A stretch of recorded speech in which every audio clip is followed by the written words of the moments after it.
এই যে দেখেন কাঁচা মরিচের চাষ করছে। এখানে অনেক পরিশ্রম করতে হয়। একটা কাঁচা মরিচ উঠাতে গেলেও কত পরিশ্রম করতে হয়, একটা একটা করে উঠাতে হয়।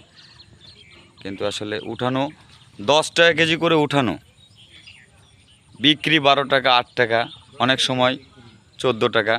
মানে ফসল চাষ করে সেইটা বিক্রি করতে গেলেও সমস্যা, প্রবলেম, দাম পায় না কৃষক। তাহলে কিভাবে চলবে, বাঁচবে কৃষক কিভাবে? বাংলাদেশ তো কৃষি প্রধান দেশ, এই কৃষির উপর নির্ভরশীল বাংলাদেশ।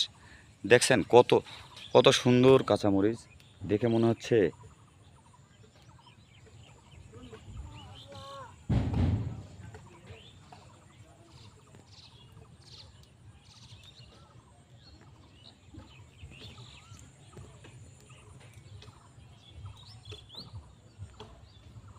এই যে দেখেন